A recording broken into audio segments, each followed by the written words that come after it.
right, good morning everybody. I'd like to call the meeting to order. I would like to begin by acknowledging that we are in Treaty 1 territory and the traditional homeland of the Métis Nation. My name is Marla Billinghurst and I'll be chairing this meeting this morning. To my left is Mr. Robert Buss and to my far left is Mr. Robert Upton. The assessor this morning is Mr. Mike Taylor and the recording secretary is Ms. Katie Sutherland. We will be hearing applications for revision of the assessment roll in accordance with the Municipal Assessment Act. The matters for which revision is requested have been described in each application, and we will limit discussion to those matters. The statements that applicants or the assessor make at this hearing are sworn testimony, and anyone speaking to the matters must be sworn in. Be advised that comparisons of assessments of properties are not considered evidence of market value by the Board of Revision. The Board of Revision is appointed annually by Council and is independent of it and the City Administration. It makes its decisions on the basis of the evidence provided at this hearing and issues a written order that will be mailed to all parties as soon as possible. Excuse me. Please note that the Board's decisions with respect to an application may be appealed to the Manitoba Municipal Board if the matter pertains to assessed value or classification, or to the Court of Queen's Bench if the matter pertains to the application of exemption from taxation. Should you wish to appeal, information on how to do so will be included with the Board's order. With respect to the hearing process, I will confirm the matters to be addressed with each applicant following the swearing in. We will then have the assessor's testimony, followed by questions that the applicant may have, and then the applicant's testimony, followed by questions. Each side will have an opportunity to summarize if they wish. Once all the evidence about an application has been brought forward, the applicant may leave. The process will repeat for each item on the docket today. The session will close after all the applications have been heard and the Board will deliberate in private and make its decisions. You will receive the order by registered mail as soon as possible. As information, all public hearings are live streamed, recorded, and will be part of the public record.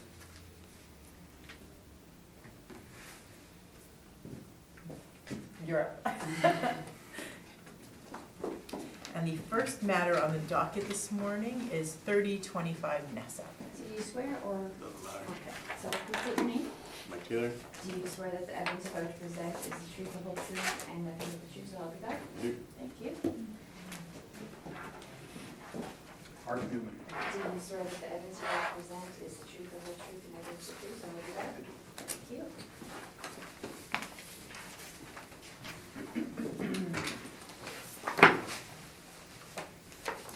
All right, please proceed when you're ready. Okay, so for 3025 Ness Avenue, we have file number 19-3694, and the roll number is 0743864260. Proposed 2020 assessed value is $3,083,000. Essentially what we have here is labeled as a neighborhood shopping center, one building on site with 11 units, built in 1986, plan and gross floor area of 17,600 square feet, but using leasable area today of 17,257 square feet, which is approximately a 4-to-1 land to building ratio, which is average for properties like the subject. Page 2, the assessor's brief. Show that the request for income and sale request for the sales mailer was received by the department from the new owner. Also shows the subject sale history there, going back as far as 2005, but the most recent sale in 2016 was at $3,175,000. Subject property leases are below. Yeah. Most of these being renewals. I used to live in the area, so I know that most of these tenancies are carried forward from a while back. So rental comparables listed on page 3 range from a low of $12.32 a square foot up to a high of $20 a square foot, which would support the model-driven rental amounts applied to the subject property on page 4. Again, so we see the 11 units, really we have 10 units in the building, and the one item there, premise ID 24156, 100 square feet, is just a RBC drive-through kiosk ATM. And the rental amount there, $91.16, is comparable to and equitable to what I've seen for other just drive-through kiosk bank ATMs. So below those model-driven rents, at that leasable area we talked about earlier, We see the standard parameters for neighborhood shopping center being 4% for vacancy. Shortfall being $8 square foot, unrecovered expenses being 2%, and the cap rate being at 7.3%. Now, the 7.3% cap rate for neighborhood shopping centers, as we flip to the assessors page 6. If you're looking at the capitalization rates, again, this all looks pretty similar to every brief I've seen. We'll see that the 7.3% is at the 80th percentile for neighborhood shopping centers for the city of Winnipeg. We also have the addenda showing capitalization rate evidence on page 11. There are the 5 retail comparables.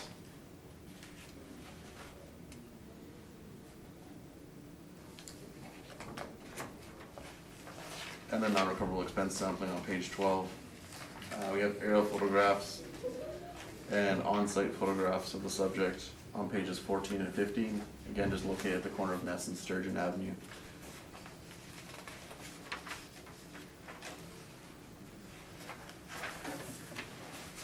Which is followed by the income and expense questionnaire for 2017, as well as the sales questionnaire, which just has some questions answered by the new owner about the sale that was when it was purchased back in 2016 for $3,175,000.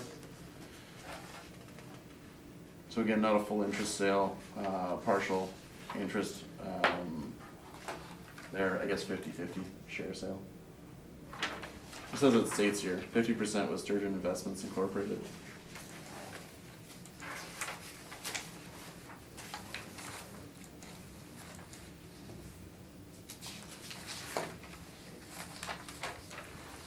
And then the balance sheet, some more income and expense statements for the years of brief. Thank you. Thank you very much. Mr. Newman, do you have questions for the assessor? I do, and in fairness, Mr. Taylor, you've just picked up these files, so you don't have Yep. a lot of background. No, like an hour ago. All right. So, We'll be kind. but as you've noted, page 2 is a list of the leases. Yep. And if you look at premises N, for example, the Gizzy's Restaurant and Bar. Yep. So that's done in July of 2017. Yep. The insurance company premise H, done in January of 16. Yeah, like I said, most of these are renewals. I lived in the area for quite a while back in the early 2000s, and these tenants were all there. I had a daughter attend the dance center that was there then and still there now, so Okay. I figure these are just renewal leases. So then when we look to page 4, this is all model driven, correct? Correct. And you may not have done the calculation, but the assessor's gross potential income averages out to $14.01 per square foot. Did you take out that kiosk? No, I left it in. Oh, okay. So, Yeah, I'd probably take that out to do the average rent. Okay. But somewhere in the neighborhood, let's call it of just under $14 then, because there's $9,000 of rent attributable to the kiosk.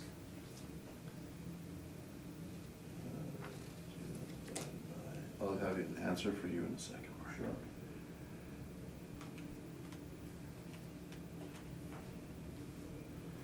$13.76. And then, as you've noted, the cap rate chart on page 6, neighborhood shopping center 7.15 to 7.3. So let me ask a series of questions now, if I might. Sure. About how properties are classified, the distinction between a neighborhood shopping center and a strip. Yep. Can you assist me in what that distinction is? What the distinction is, Yeah. I mean, you could classify this as a strip mall. Usually when you're seeing a strip mall, especially in a property like this, it'll end up being somewhat of a wash. You'll get your rents to go down, but your cap rate will also be going down. As you see in the table chart here, the cap rate range it jumps down by almost 1%. If you're looking at the 7.15 to 7.3, we're looking at a range of 6.4 to 7.05 for the majority of strip malls. So, but, I mean, are you saying to me that in some ways the classification of strip and neighborhood shopping centers are interchangeable? Not really. I mean, again, you're looking at the physical attributes of the site. Like we talked about before, as a 4-to-1 lot to building ratio, there's quite a large parking lot in the front with enough space that they can put one of those drive-through ATMs. Whereas the properties, a lot of the ones we're gonna be looking at later, again, I haven't looked that closely at them. There's a small amount for parking in a strip mall usually. You might have some stalls that face the street, some stalls that face the building. But you won't have quite the amount of parking space you'd see at this location. Okay, so those are two attributes, the land to building ratio, which in turn turns into a smaller parking lot. Those tend to be classified as strips, and the larger ones, which will have more room, as neighborhood shopping centers. Yeah, I mean, land to building ratio, you can't really use that alone to determine if it's a strip mall or neighborhood shopping center, because sometimes you'll have stuff in the rear, like extra land in the rear to bring that ratio up. But generally strip malls you'll see is just that classic strip in either like a straight line or L or J shape.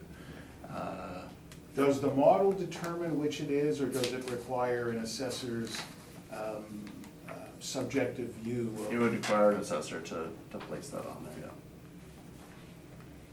Okay.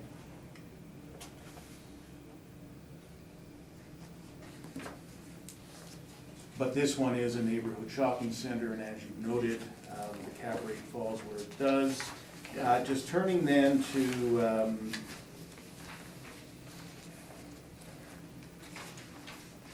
Yeah, if you had a question about whether I think it should be a strip mall or neighborhood shopping center, I would say neighborhood shopping center. Again, based on having that kiosk there and the space. okay. Then if you go to page 23, that's the sale questionnaire, and as you Right. noted, there are some questions answered about the sale. This was a partial interest.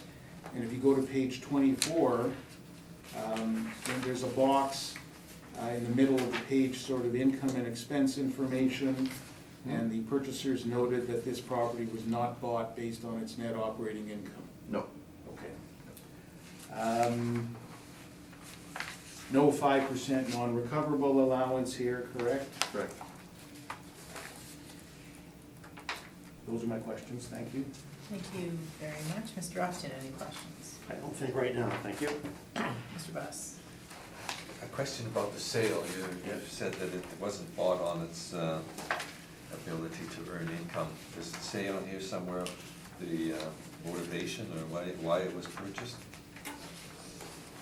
No, it doesn't say their motivation for purchasing it.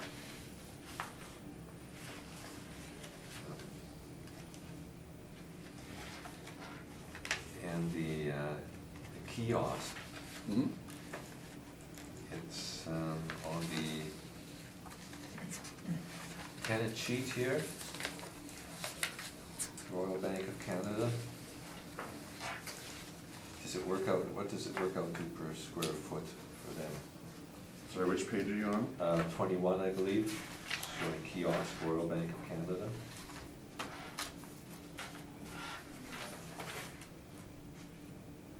Let her in there. Well, it shows that the rate per square foot is $150 a square foot. Okay. There, at that 100 square feet, so we're at $91. For how many square feet, same amount as? Same amount of square feet, yeah. Yeah. That's all my questions, thank I have no questions at this time. Great. Thank you very much. Mr. Newman? So, two issues. The non-recoverable expense, which I'll speak to in a general way, and again, I know you've all heard it, so I'll be brief. Thank you. And then, as well, it's the gross potential income. There's no challenge taken to the capitalization rate on this matter, although my brief does indicate that there is a challenge. But immediately before tab 1, the very last page before tab 1 is my workup, and you can see that I've used the 7.3% capitalization rate. So the primary issue here is the gross potential income. And what I've done on my page 8, just before tab 1, is I've laid out all the leases, I've laid out the rents in place. On the Royal Bank of Canada kiosk, I've used $150 a square foot, which turns into $15,000 of gross potential income. compared to the assessor's $9,116. At the end of the day, the actual rents in place are generating gross potential income of $207,235, which averages to $11.84 per square foot.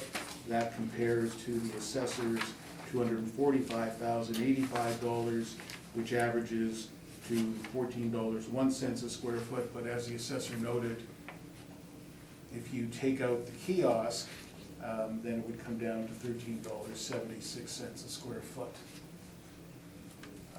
Is everybody with me? I think so. Yeah. Okay. So that's really the main issue. And when I look at the leases and the dating on them, you can see that there's a lease done in July of 17 for the Gizzy space at $11. You can see there's a couple of leases in January and May of 16 at $12.50 and $12. And that suggests to me that the rents for the property as a whole are in line with the actual rents that are in place. And so for that reason, I'm suggesting that you ought to use the actual rents generated on the site as opposed to the model rents. Let me just speak briefly to the non-recoverable issue. You've got a separate brief from me. Members Billinghurst and Buss, for sure I know you've heard it at some length. Mr. Upton, I'm not sure about you. Okay. So, and I'll just quickly flip the tabs. I won't take you into the text, but it's all reflected by what's in the tabs. Tab 1 is an excerpt from the appraisal of real estate that speaks to the fact that when people buy property, what they're buying is an expectation of future income. And of course, with an expectation of future income also comes an expectation of future expenses. Some of these expenses are ultimately not recoverable from tenants. So most commercial leases are structured as net leases, which means that typically the landlord is able to recover all operating expenses. However, in all leases, there are certain types of expenses that are not recoverable. Those are called non-recoverables. The city agrees that there are non-recoverable expenses. That's what the 2% allowance is all about. So there's no dispute about the concept of needing to get to a net operating income and needing to take into account non-recoverable expenses. Where the dispute, I think, arises is whether 2% is enough. And the history, of course, is that there was an additional 5% allowance. The assessor has said in many previous hearings that the reason that 5% allowance was eliminated was because the department took the view that under net leases, what is a property management fee, if I hire Colliers to manage my property and pay them 5%, under most net leases, the landlord can recover that 5% from the tenants, so therefore the landlord's not out of pocket, and therefore the department has determined that it will no longer allow that expense. That may be different on individual properties where the lease structure is different, but that's the department's view generally. There's a difference of opinion about the history of what that 5% was. If you go to my tab 4, you see the manual, the 1994 General Reassessment Manual. And as I frequently like to say, I've been around long enough that I had this on my shelf. Mr. Taylor told me last time we were here that he was 12 years old in 1994. So I'd like to be 12 years old again. But the reason I brought this forward is if you go to the page that is numbered 20 at the bottom, the third page in.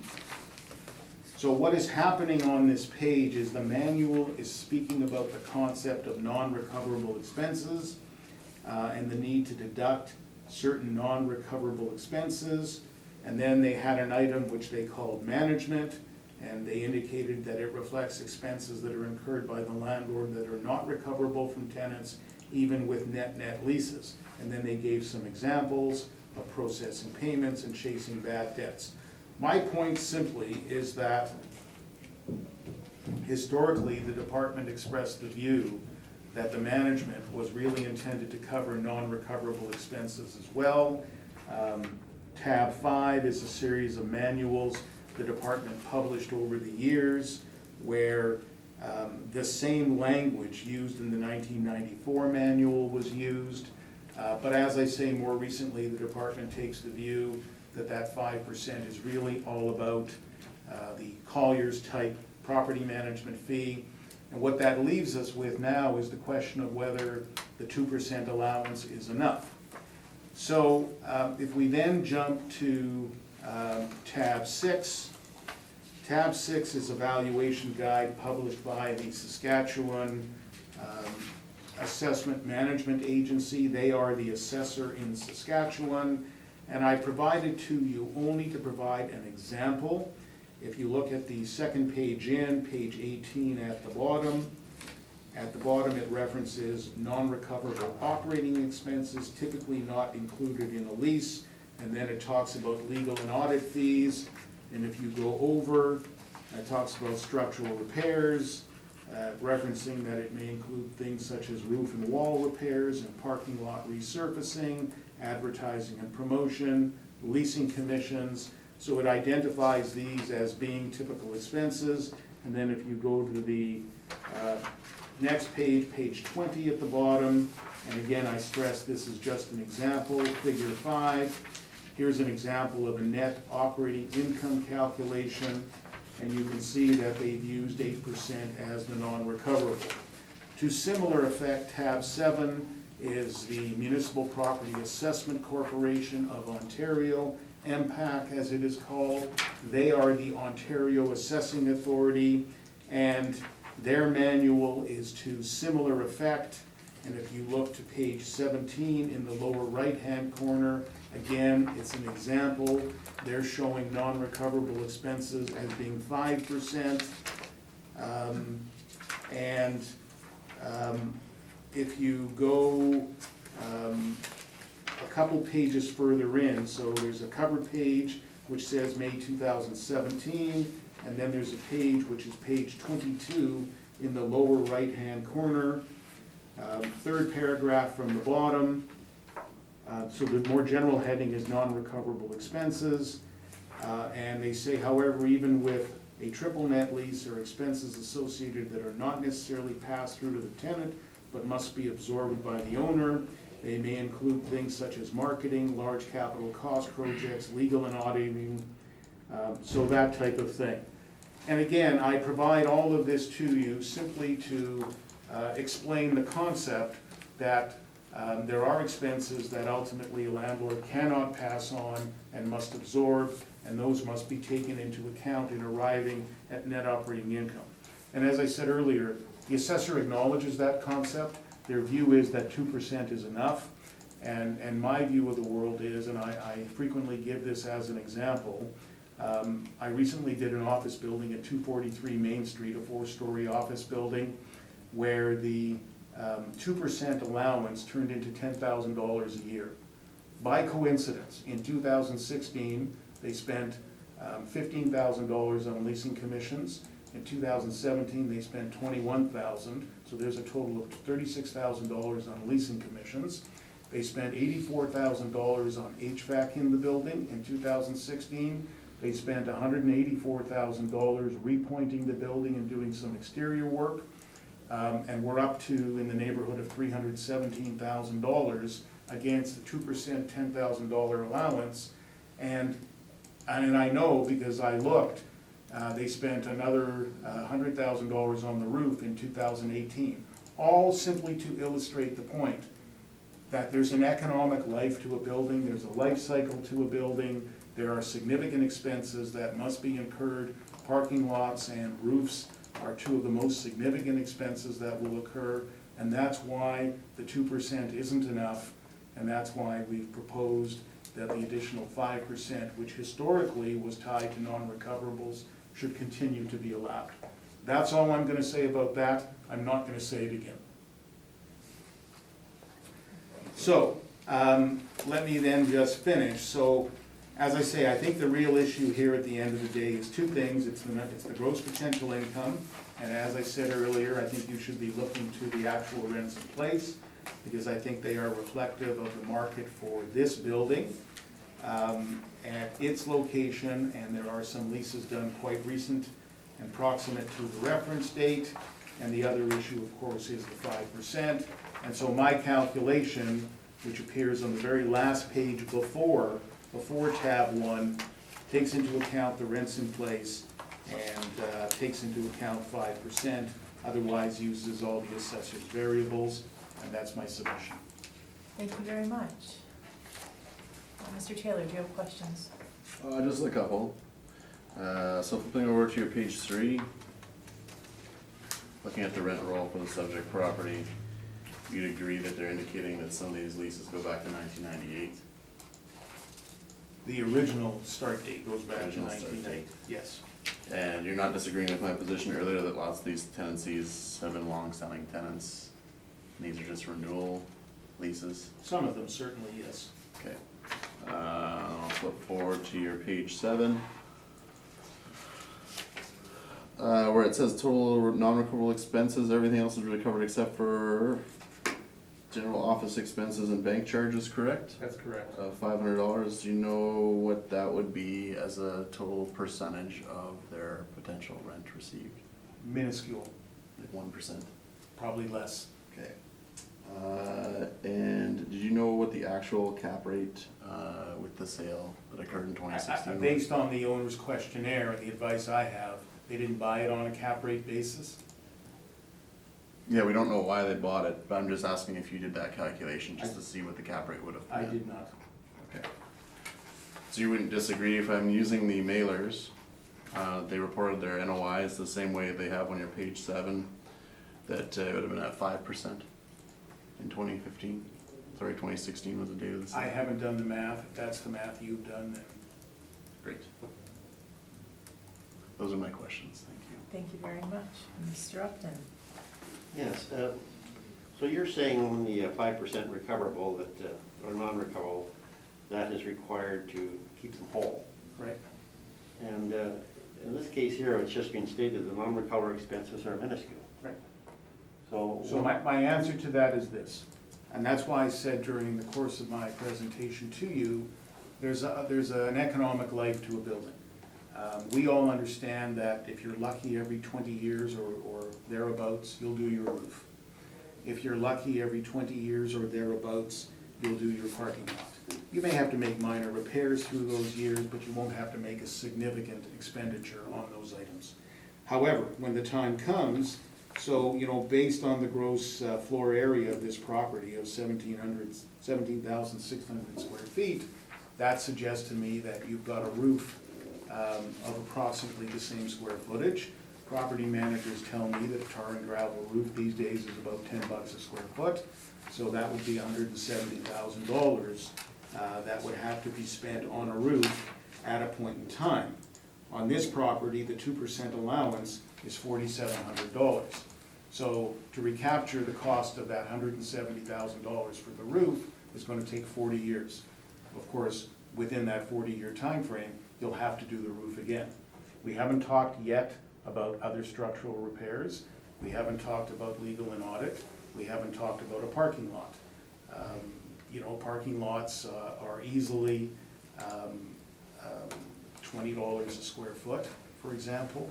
So the point I'm making is that there's no question, if you look at a specific year, you're going to see, as we do here, occasions when there is fundamentally no non-recoverable expenses. I acknowledge that. But the economic life of a building, you're going to go through the cycles where you're going to have to spend the money on these things. And essentially, what the 2% does, what the 5% does, is it amortizes those costs over the economic life of a building. so you're suggesting that they build a reserve fund. A reserve fund is required to keep them whole over the life of the building, is that right? So In the ideal world, that's what landlords would do. They don't typically, I acknowledge that. Occasionally, lenders will say to owners, property owners, landlords, you do have to build a reserve. and you have to put it with us. Occasionally, I've seen that in various mortgages, but that's essentially what it is. It's an amortized recognition of the cost that will be incurred at some point. The costs that are not generally allowed in maintenance and repair. That's correct. Costs that fall over the time frame of the leases and so on. Exactly. Okay, thank you. Mr. Buss? I have another question about the sale. I don't fully understand. Was it just 50% of the property changed hands with Sturgeon Investments, or? That's my understanding. So they sold half to Sturgeon Investments, the previous owners sold half, That's my understanding. and they put $3,175,000 on the, As the sworn value Now what was paid? and what was paid.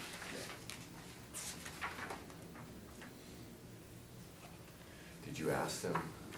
I made inquiries of the property manager, and I didn't get any better information than I have. I do note, for whatever it's worth, that if you turn the page and you look at the financing, they only financed $1,730,000. Which page? Page 24.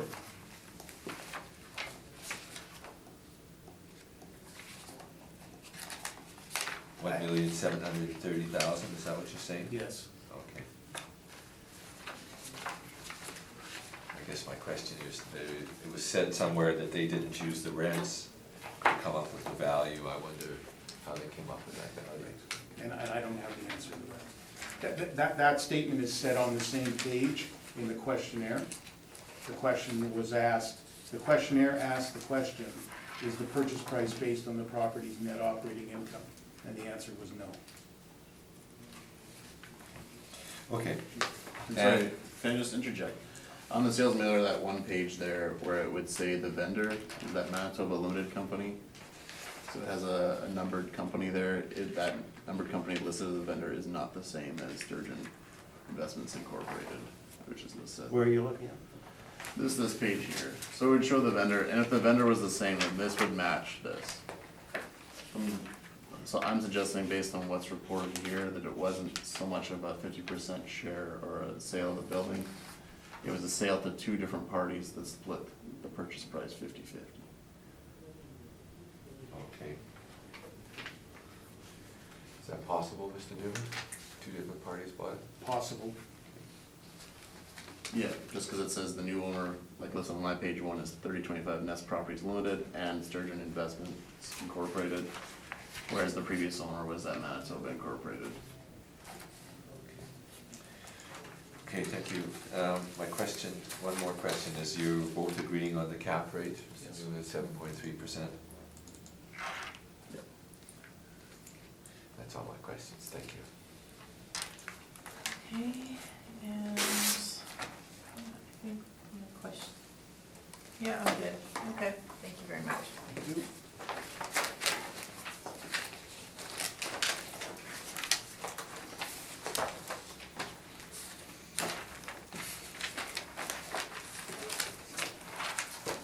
Okay, the next matter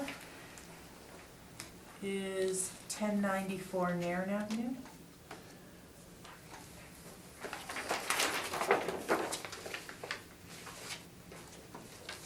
Please proceed when you're ready.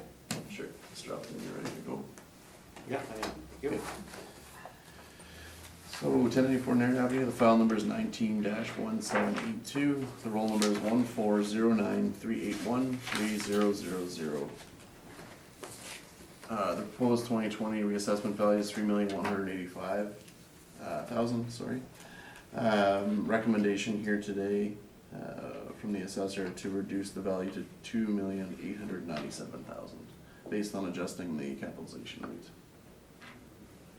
Pardon me, what was that number again?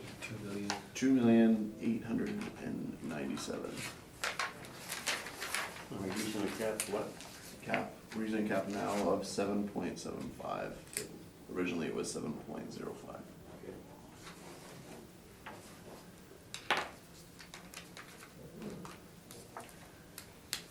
Mr. Newman, are you in agreement?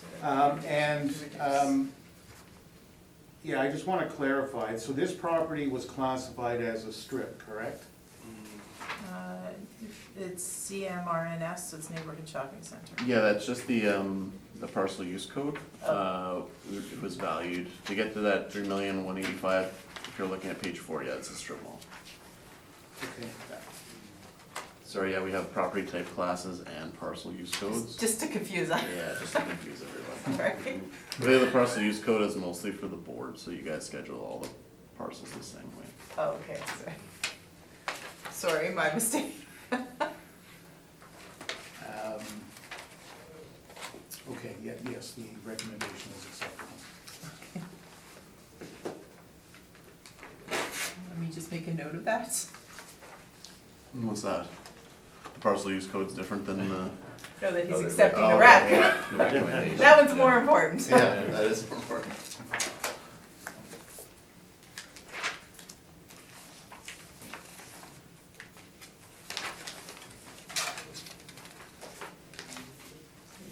Okay.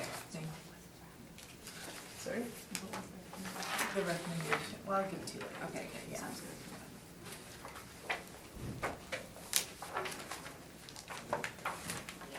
All right, the next matter then is 1420 Henderson Highway. Just ready? See, Okay.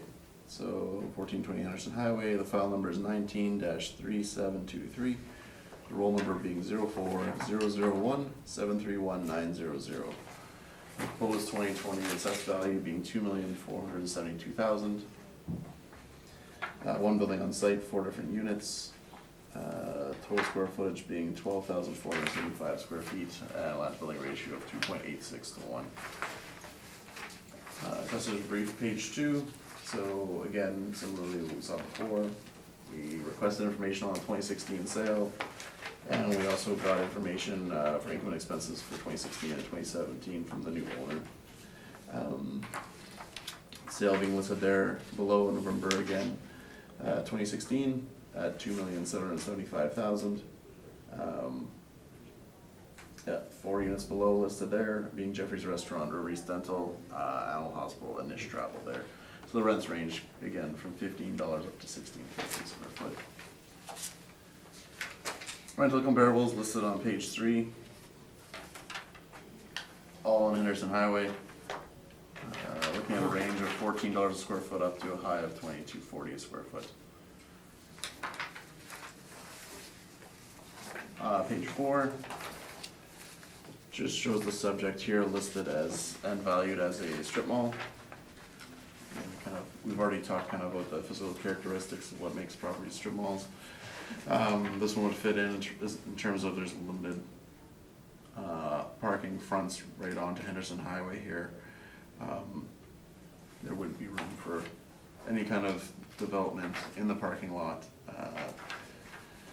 there. All model-driven rents, as you see there, all are below what's actually reported. And then standard parameters again for vacancy being 4%, uncovered expense being 2%, shortfall for strip malls is $7 a square foot, and a cap rate being applied to the subject of 6.55% to get to that 2,472,000.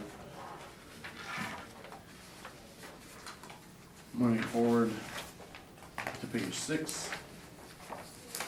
We see that the strip mall, the model cap rate of 6.55 falls between the 20th and 80th percentile, so on the bell curve, I guess on the lower end of the bell curve, but still is nonetheless in between the 20th and 80th percentile there for cap rates for strip malls, City of Winnipeg.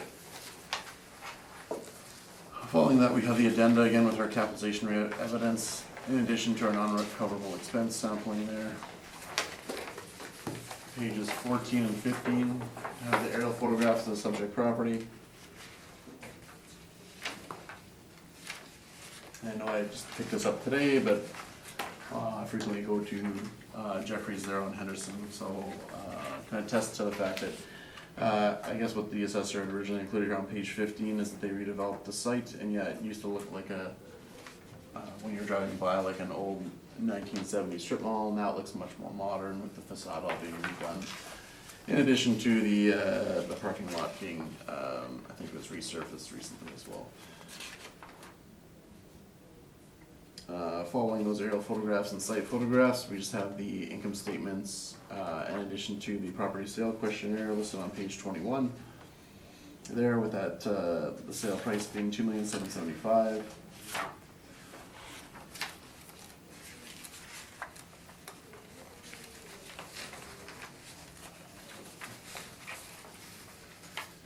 Again, so they have all the details here, and it was purchased based on the property's NOI, and it was purchased for a capitalization rate of 6.5%.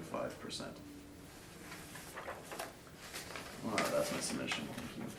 Thank you very much. I'm impressed that you go out so much. Yep. I noticed, that thought struck me as well. This is a guy who's all over town. Live in St. James, South End, North End. Listen, last hearing, we heard about his bowling prowess. Yeah. Wow. That's right. Okay, so, looking to page 4, the assessment is model driven, correct? Correct. So let's talk about the cap rate, your page 6, the chart. Yep. You talked about the fact that this one would qualify as a strip because it's got limited parking, it's got no room for parking lot development. Those are a couple of things you mentioned. Yep. And it's interesting because that strikes me in a lot of ways as being counterintuitive, in the sense that you would think that a site that's got more land and more room for development and more room for parking would be more valuable and less risky than a site that doesn't have those things. Yep. And yet, the cap rate on strips is generally less than it is on neighborhood shopping centers. Yep. The cap rate on this one is at the low end of the, it's much closer to the 20th percentile than it is to the 80th. What does the model do to decide that this one should get a 6.55, for example, as opposed to a 7.05? For strip malls? Yeah, I have no idea. okay, fair answer. I feel like the range is pretty tight. I know we don't have a lot of strip malls either, as compared to neighborhood shopping centers. That's interesting, because I can't seem to get away from them these days, but I hear you. And the majority on this docket are strip malls. Okay.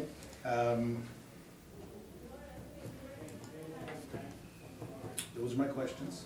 Okay, thank you. Mr. Upton? This building is 1972, these outlets are 1972 to 1975, Yep. yet you're at the low end of the cap rate. I know that you do have a age split on your cap rates. Age is definitely, it can be a variable that would influence, That's yes. very well, yeah. Yeah. So this would be, I have that information somewhere, I don't have it with me now, but where the split is on age. Well, that was back in, I think, the 2014 reassessment where we did, there was like a little graph that showed, Rob, you were still working for assessment at the time, where it showed the age variant as it applied to the model. It's not that simple in black and white anymore in terms of there's cliffs of. It was just given to me last week. I was giving it to you One last of your week. assessors just. Oh, okay. What the different age brackets are. Yeah, no, that's not the sole influencer on Oh, cap no, of rates. course not. No. Not the sole influence, but it is an influence. It would be an influence, yes, and I would suggest to the board that it would depend on property type. So, as we talked about earlier, there's different cap rates being applied to neighborhood shopping center strip malls. So, I'm not sure if that was for an industrial storage warehouse, it might have been a simpler property to look at, and that assessor might have presented that because that was the only variable that really influenced the cap rate. No, it's a general statement that's made about About the effect all, on cap rates generally. no, we have Age. different models for different property types, so. But age comes into effect in each type of. Yes, but differently, I'm saying. Okay. Yeah, I'm suggesting that, because I've done lots of industrial evaluations and appeals as well, that your age brackets for property types such as industrial will be different than your age brackets that we'd use in the model for retail properties. Okay, thank you. Mr. Buss? On your page 15, the top picture, is that showing the facade being redone? Yeah. That was going on? Is this, do you know when this picture was taken? I do not know, because it wasn't me that prepared this. I can tell you now, it's brand new. So there was work done after the sale? Yeah, I would suggest this was done after the sale, correct. Okay, and is that why it has a varied age, because of this work being done? From 72 to 75? From 72 to 75, it's just that isn't a significant effective age. It's It's not really- affecting the cap rate, you don't just think it's affecting No. the cap rate? Okay. The land to building ratio of just under 3, is that? I would suggest that I 2.86? know that it doesn't affect the cap rate too, if that helps you make your decision. I know that there isn't an age variant that'll affect the cap rate from 72 to 75 for this Okay. property. The land to building ratio of 2.86, is that reasonable for a strip mall? Is that a good? Yep, Yeah, it's average, They seem to have lots of room there. yeah. That's all my questions, thank you.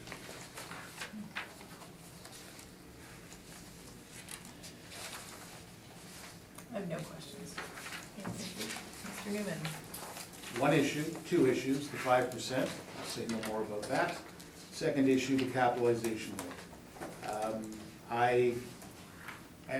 You know, in the old days, again, I hate to keep saying that, but not so long ago, when the department published their manuals, they used to provide tables which showed the public where the age splits were and where the size splits were, and you could see what was happening with the cap rates and what factors and variables were causing them to change. For the last number of cycles, the department has not published those tables, and so that's why frequently when I'm at hearings like this, I'm trying to understand the mystery of the variances and the variations in the cap rate, and is it age, and is it size, and sometimes you can sort of figure out what it might be. But, you know, here's a property that is early 70s, 1975 effective age, and it's getting a cap rate of 6.55, which is much, much closer to the 20th percentile than it is to the 80th percentile. If you look at my tab 2, sorry, my tab 1,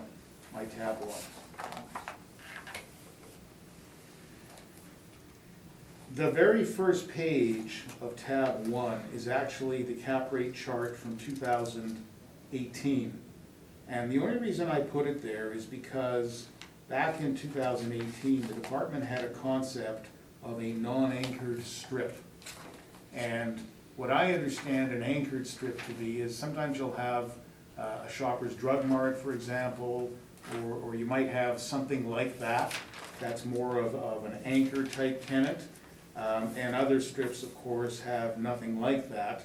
But there was another category known as a non-anchored strip, and you can see that its cap rates at the 20th and 80th percentiles were much different than the strip. Now, I also think to some extent these titles reflect the reporting that the national agencies and national brokers do, and the titles they put on things. But then if we turn the page to page 2 of my tab 1, now we're at the present day cap rate chart. And, you know, again, we can see the 20th and 80th percentiles for strips at 6.4 to 7.05. And, you know, if we go 2 more pages, or 1 more page, we come to the CBRE reporting for quarter 1, 2018. And then on the next page, we see that for retail, CBRE is reporting strips at 6.5 to 7. They're reporting non-anchored strips at 6.75 to 7.5. And at best, I would suggest to you that this is a non-anchored strip. Sometimes I don't understand the distinction between a neighborhood shopping center and a strip. And I heard the assessor say to me that because it's got limited parking and it's because it's got no additional room for parking lot development, somehow that makes it a better property from a risk perspective than something that has more room. To me, that's counterintuitive. I don't get that, but that's what I'm hearing. So at the end of the day, what I'm suggesting to you is that this needs an alteration in capitalization rate. If you go to my page that is right before tab 1, the gross potential income, the vacancy, the shortfall, none of that is an issue. I adjusted the capitalization rate to 7.3%, treating this consistently with the neighborhood shopping centers that we're seeing. 3025 Ness was a neighborhood shopping center at 7.3. But even if it's not going to 7.3, I think it's gotta come up above the 6.55, it's gotta get closer to the 80th percentile. The 5% is in there as well, and subject to questions, those are my submissions. Thank you very much. Your questions? Just one. How come you didn't use the actual rents in place on this one? When I compared them to the model, they seem to be sort of right there, so I didn't, I just left it be. Okay. Oh, sorry, I had two questions. The first page in your tab 1, just to go over this, we did it last week too, but just to point out, the city doesn't have a strip non-anchored. I've never seen this page before. We talked about this last week. This page is the 2018 chart. Yeah. No, I remember our conversation last week about it. I would point the board though, remember how we were talking about property type classes? So there's a column there on that, in that table, on his page 1. I don't know if you guys are all following me here, but. Sorry, tab 1, page 1. Tab 1, page 1. Yeah. Where it lists the PTCs. So it says at the top of the tables here, City of Winnipeg, PTC, and it goes down like OFA, OFB, all the way down to the retail stuff there. So you see community shopping centers, CSC, neighborhoods, NSC, strip mall, STP. This strip non-anchored one that Mr. Newman's referring to is labeled as RET. So those RETs are the ones where we see as like just a retail property that fronts Henderson Highway. Usually it's 2 stories and has like an apartment above with like an old comic book store or a florist or something. You'd see on Henderson Highway further down, these old like walk-up retail buildings. That's what that property type class is. And again, I've never seen this chart where it lists it as a strip non-anchored. This might have gone out as in an early submission by an assessor, but it never went out in any of my submissions because we just label those as retail walk-up properties. So just to clarify that's the range you're seeing on those, like for the city of Winnipeg, the 7 to 10.5% would be for those older walk-up retail properties. So the mix of the apartment and. That's what an RET would be, Right. yes. Okay.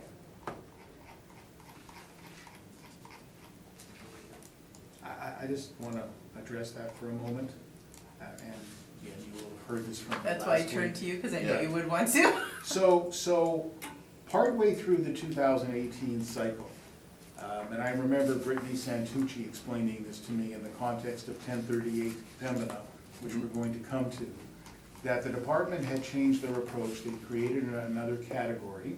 That led to the resolution of 1038 Pembina last time. And this became the chart that appeared from that point forward. So partway through the 18 cycle, this is what came forward. Where I believe it comes from is, and this is found in my tab 1, the CBRE brokerage material that I referenced earlier, they use the description strip non-anchored. You see it both for 2018, and as you continue to turn the pages, you get Q2 2016, and you see it, them describing it. So now I'm on, and the numbers got cut off a little bit, I apologize. The page looks like that, Q2 capitalization rate chart. Yeah, and we went over this stuff last week, Mark, But with I'm really about. I'm explaining to the panel. So Yeah, this, I understand that, but just to go to it, you're talking about strip non-anchored, and my question and clarification was just on that PTC portion of what you're highlighting for the I city. understand, but you went on to say that it's older properties, 2-story, fronting on Henderson. My point simply is that's not how CBRE describes it. They describe it as a non-anchored strip mall. Yeah, and to clarify, again, I'm clarifying what the city is saying, is an RET. The city is not clarifying, or not saying that the strip non-anchored was even a thing. And we went over this last week. You were saying, and we clarified last week and resolved to a point where CBRE, the part that they're, the Q1 2016 that has that range of 7 to 7.5, and we don't know what CBRE labels as non-anchored strip malls, but for what I was talking about before, where the city of Winnipeg has Okay. it, those are the Okay. retail ones. Got it. I have nothing further. Okay. Like, where were we? We're asking you questions, Yeah. right, okay, so, So it was more just a clarification on right, that. okay, so, We're done in that clarification, I hope. You I guys hope all so. Are you done? get the gist of it? Yes. Great. That's it for my That's questions. it for your questions, okay, Mr. Upton.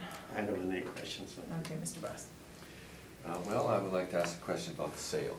We talked to the owners about the sale, they're reporting here that they paid $2,775,000.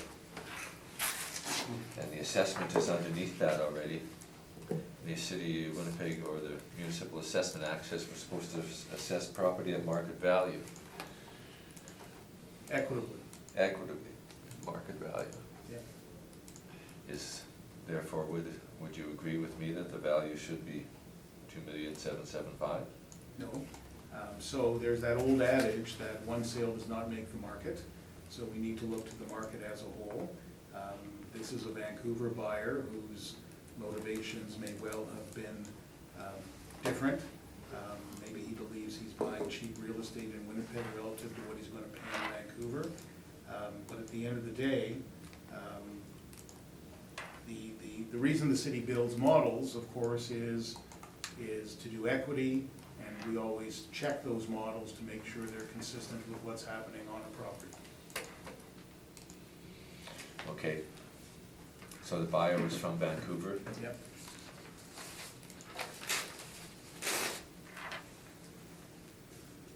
That's all my questions.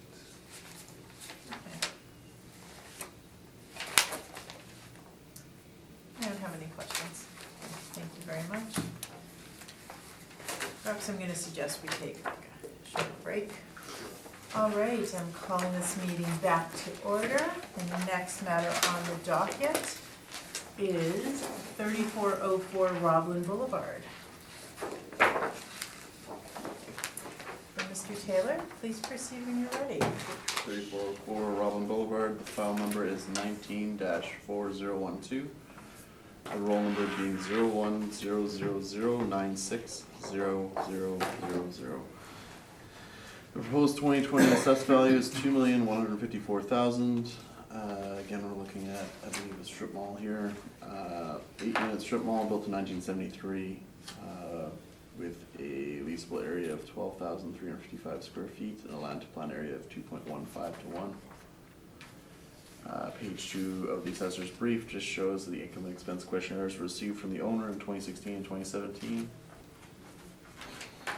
Also shows the subject sale, April 3rd, 2018, being $2,380,000.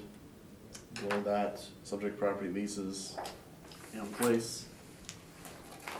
They're ranging from a low of $11 a square foot up to a high of $14 a square foot. Rental comparables on page 3. The assessors included a bunch of strip mall rents, similar vintage to the subject and size, but ranging from a low of $12.48 a square foot up to a high of $17.50 a square foot, again, all on Roblin Boulevard.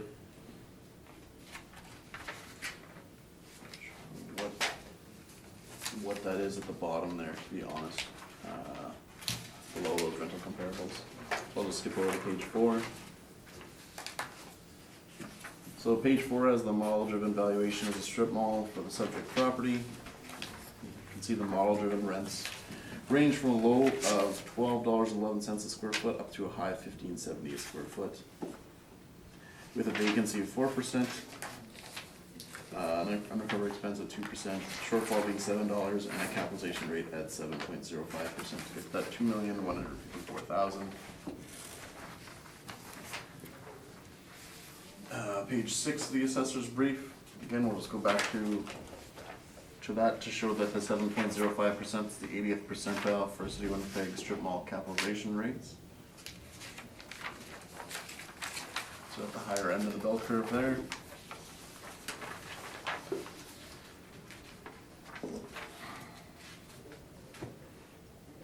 The same standard addendum package is included at the rear of that for capitalization rates in the city's position on unrecovered expenses. Page 14 and 15 have the subject site photographs just on Robin Boulevard there, sorry, at Varsity View Drive.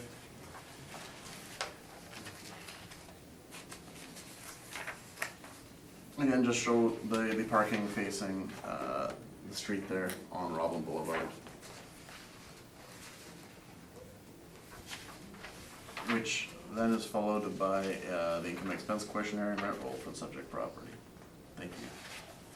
Thank you very much. Mr. Newman, do you have questions for the assessor?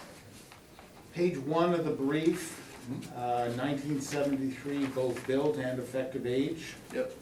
2.15 land to building ratio. Page 4 of the brief, again, all model driven, and the model says a 7.05 cap rate. Yep. So why does this 1973 property get a 7.05 cap and 1420 Henderson, 1975 effective age? So it's not age, I'm gathering. Nope. Like There's, I was talking about before, the age wouldn't have been the driving factor on the previous property, if you're talking about that. the square footage is essentially the same Yeah. on the two properties. So what's causing this one to be 7.05 and the other one 6.55? If you know. If I know, it would be a guess that I'd be making, that there'd be a qualitative adjustment being made here.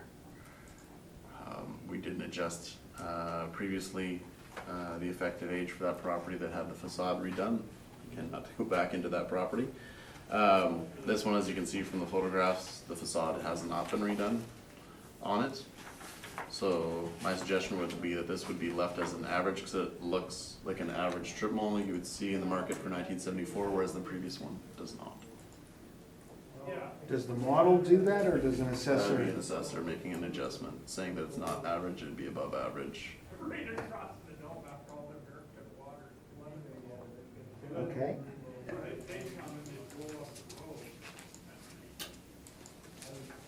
I agree, everything else is pretty much the same. And again, it's just the continuing interest I have in how the model works and Yeah.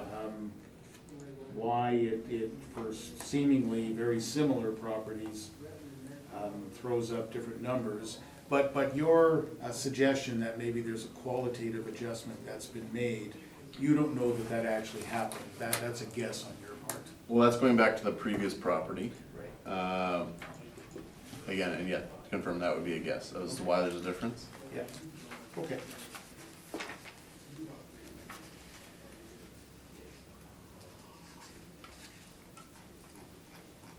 Those are my questions. Thank you very much. Mr. Upton? Yes, what is the average rent you've used in your model? Let me do the calculation. I can tell you if it helps. There you go, Mark's got it. $13.36. 1336. Okay, and do you have any information on the sale? No, they did not complete a sales mailer for the subject property. Okay, thank you. Thank you, Mr. Busk. Is location part of one of the factors in the capitalization rate? It can be, yes. Would there be a difference in the location from, is this a good location, average location? How would you rate this? This location on Roblin, I'd suggest that the market there has not changed a lot. I have no other questions, thank you.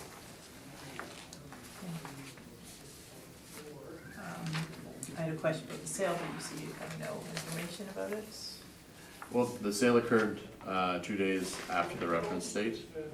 So even if they did send something in, it would have come in, we would have sent out a sales mailer this year. Oh, okay. So any of that would have been post-reference materials. Thank you very much. Okay, Mr. Newman, please proceed.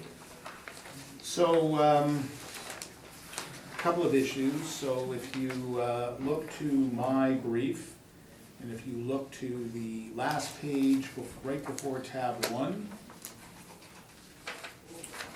you'll see that I've laid out a spreadsheet with the rents. And these leases, you go back to the assessor's page 2, these leases were generally put in place in the 2016, 2017, even one at May of 2018 timeframe. So they're all current leases, in my view, and based on the fact that they were current leases, I used the actual rents in place. Those actual rents at $156,080 calculate to $12.63 a square foot, compared to the assessor's $13.36 a square foot. That's one of the differences. The 5% is another difference.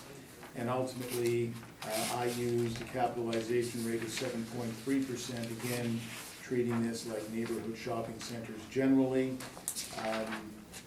We continue to have the uncertainty, for me anyways, of how sometimes the model derives these capitalization rates.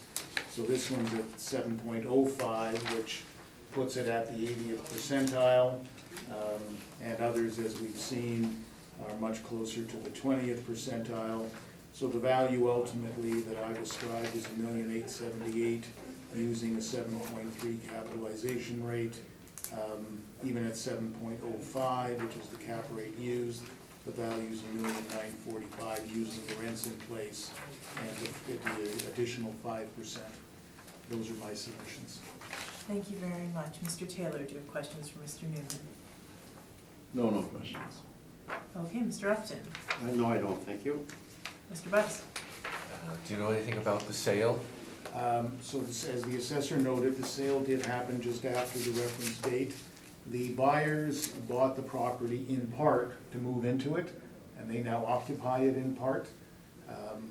And obviously they don't occupy the entirety of it, it's a multi-tenant building, but they did move in and occupy one of the units now. Are they local from Winnipeg? They are local, yes, yeah.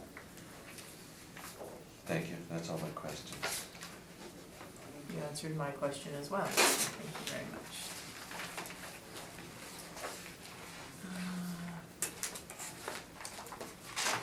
Okay.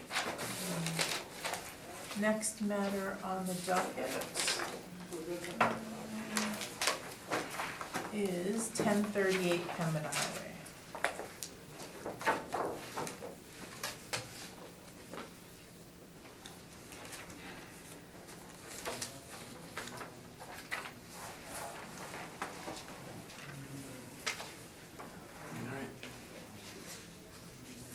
You guys all ready? 1 second, please. Sure. You guys are going fast today. I'm not used to. First time we've I ever can't been keep up. criticized for that. Let's mark this day down. I'm gonna buy a lottery ticket on my way home. Okay. Okay, please go ahead. Alright, so file number 19-4085 is for 1038 Pembina Highway. The roll number is 030908311100. Proposed 2020 value is $1,114,000. Recommendation from the assessor today to reduce the value to $853,000.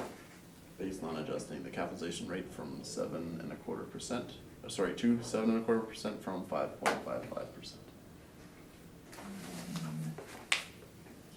Okay, can you give us those numbers one more time, please? For the capitalization rates? Both the rec. Yeah, so the rec would be $853,853,000. Okay, And it's adjusting the cap rate from 5.55% to 7.25%. 7.25%. All right, to Mr. Newman. Just Just one question, this property was classified as a strip, right? Yep, Okay. You are accepting the rec? I am. All right, let me just write that down. is your question directed towards the other properties on the dock? Well, again, it's my continuing Trying to figure out, inquisitorial mind about how how the model kicks out these cap rates. well, the Because seven- clearly on this one, size has gotta be a factor. well, the model isn't going to the site and looking at it. Yes. He doesn't know that this, the physical layout of the building, it faces the Cambridge Hotel. It just knows that that's the size, the age, and it's classified as a strip mall that fronts Pembina And Highway. do strip malls have that cliff where at 5,000 square feet, the cap rates move by a point? The strip malls, Yeah. Some other properties do. if it's below, yeah, it does, yeah. Okay. Okay, the next matter on the docket is 3520 Boardroom Boulevard.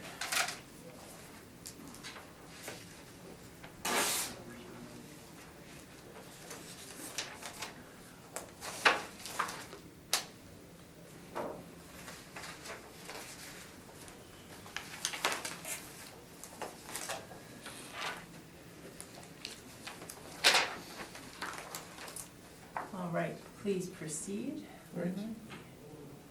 So we have file number 19-4013 for 3520 Roblin Boulevard.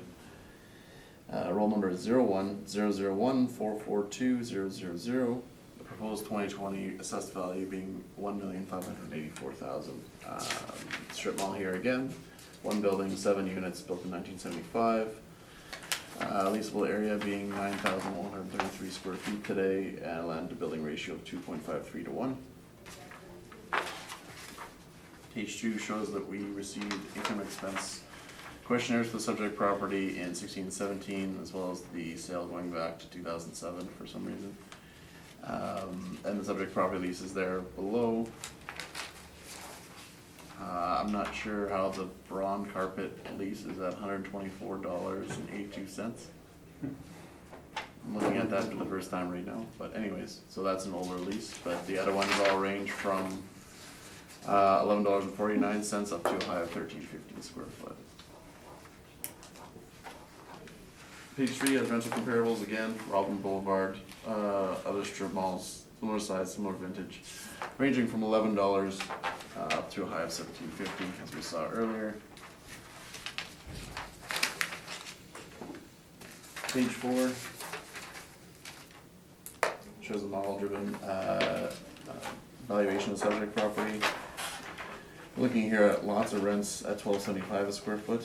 I can't comment on whether those are model or, I would suggest since there's 5 of them all at the same rate, they're probably not all model driven, but then again, they're all exactly the same size on the same property, so just looking, any of you guys asking me that question, whether they were assessor inputs or model, I have no idea.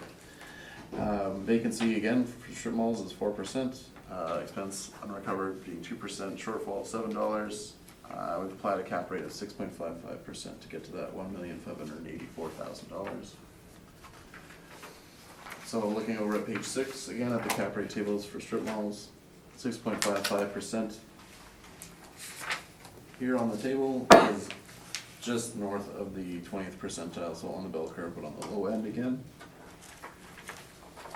Mark's gonna have questions. Like we've I don't wanna be so predictable.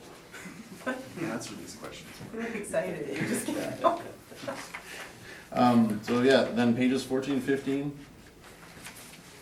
Just show aerial photographs and site photographs of the property, again, similar to what we've seen in the previous assessor briefs here. Again, strip mall, it looks like they have rear lane access on the back, similar parking that we've seen in other strip malls today. After that, we just see the, the income and expense questionnaire for 2017 for the subject property.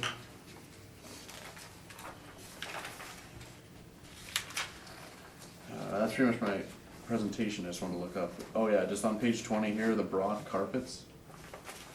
So that one's showing $12.50 a square foot. I have no idea why on page 2 it shows that $124 or whatever it was. So it should be $12.50. Decimals in the wrong place, I think.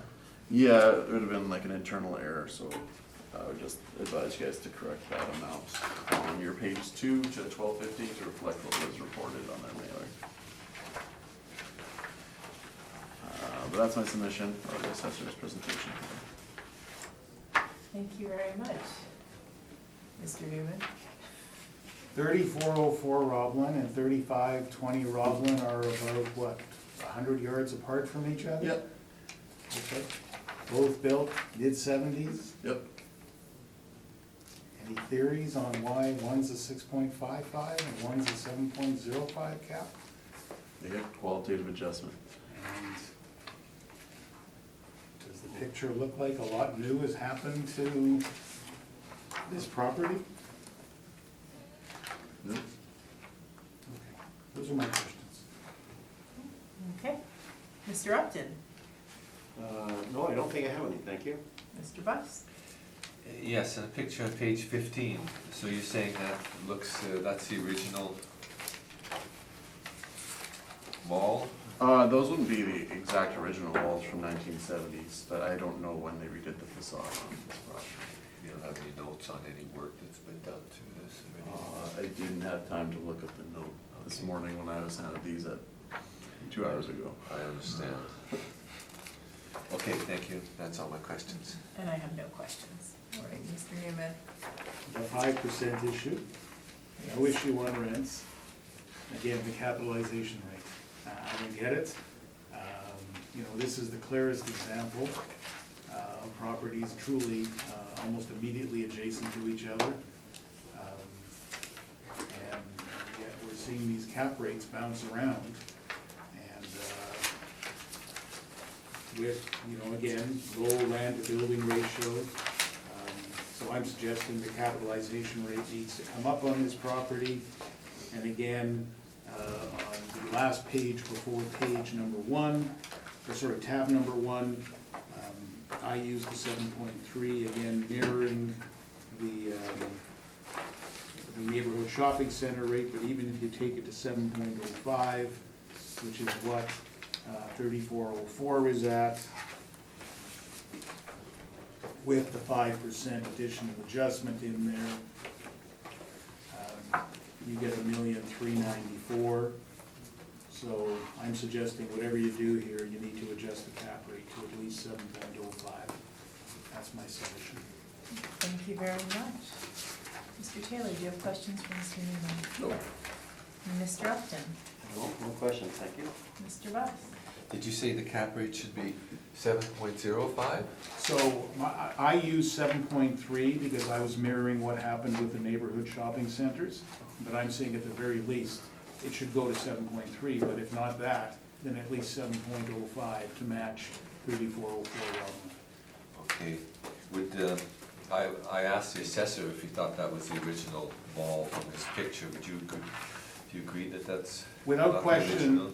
the roof is new in the sense that it's a metal roof. An update? And I think those, whatever the right architectural term is for those features, at 3 points along the roof, I think that is newer. Okay, that's all my questions, thanks. But it's not, you know, in a lot of shopping centers these days, you see that big band on the front of them. This one doesn't have that big band that a lot of them have, so it's not up to the most modern type of construction you see today. Thank you.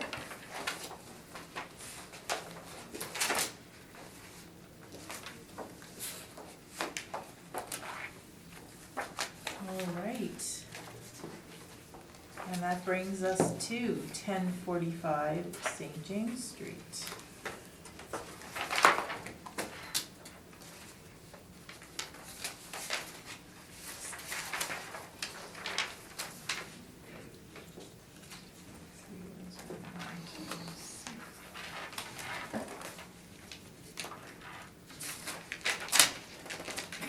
Sure.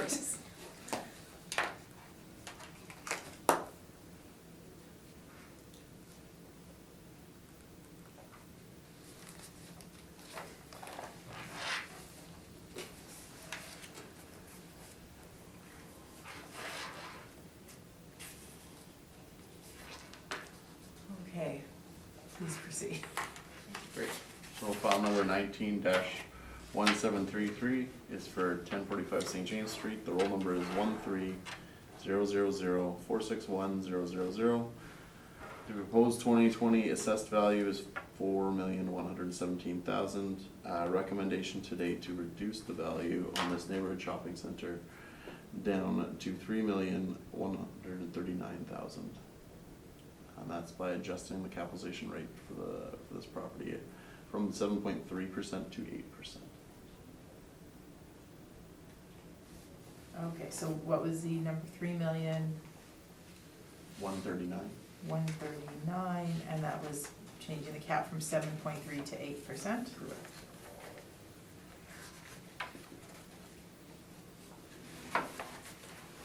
Mr. Newman?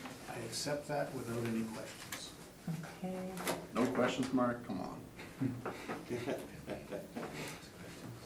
course you can. Go ahead. I have a question. Why is this one 8%? Why is this one 8%? It's a 1988 building, the construction, 1988. It's as if the city has gone up 8%. What are the factors that drive it up that way? Why would the assessor request that high? He'd be suggesting that this is a below average neighborhood shopping center. Low average in construction quality, parking, whatever. Beyond the fact that we had a recommendation, Mark and I talked about it. I'm curious as to why the Yes, city well- now comes to that kind of a figure for a 1988 construction on a busy street like St. James.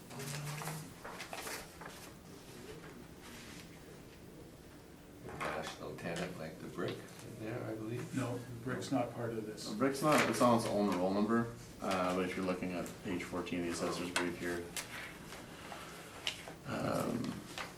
you're set back a ways. I'm not sure why Mr. Fougere. I can help because I discussed this with Mr. Fougere. So if you look at page 14, you can see outlined in purple, I guess it is this site. So it's got no direct frontage, I'll call it, on either Ellis or on St. James. From Ellis, it's hidden behind the Lazy Boy building, that's the building that fronts onto Ellis.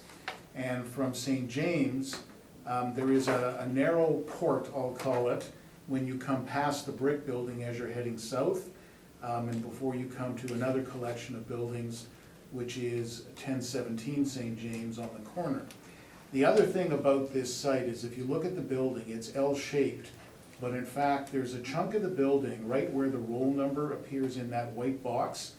There's a chunk of building that has no frontage onto the front of the building, and in fact, it's not even got any access. The only access to that piece at the rear is actually from the back of the building. So it's quite an unusual bit of construction in that sense.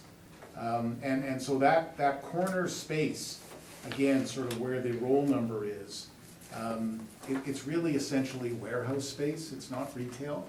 So it's the combination of those things that impact this site. And to touch on your question, generally, like if you're looking at the table with the neighborhood shopping center, the ones that fall outside the 20th percentile being the best ones would be the ones you see in the new developments, like Bridgewater has that new neighborhood shopping center with Save-On Foods, some banks, some Tim Hortons, I went over this last time, or Sage Creek that has the Sobeys, Tim's, the Liquor Commission, TD and stuff. Whereas this, you can't really put like a typical neighborhood shopping center in here. You couldn't really put a grocery store in, there's no loading. You're not gonna have any banks move in these spaces, so. Fairly curious, it has an address on St. James Street. Yeah, it's curious that it has that way. That's just kinda how things get set up and split though, assessment wise, when there's like a title number and the owner wants it split off. I believe this one is so that the brick has its own roll number, so that they have their own right of appeal and they can choose to hire Mr. Newman They or don't. somebody else. They don't. Yeah. Okay, So thanks. that's why it's separated. Mr. Buck? No questions. No questions? I have no questions, so I'm now going to close this hearing. Thank you, gentlemen. I think this is a first. Thank you all. I hope you both have a great day.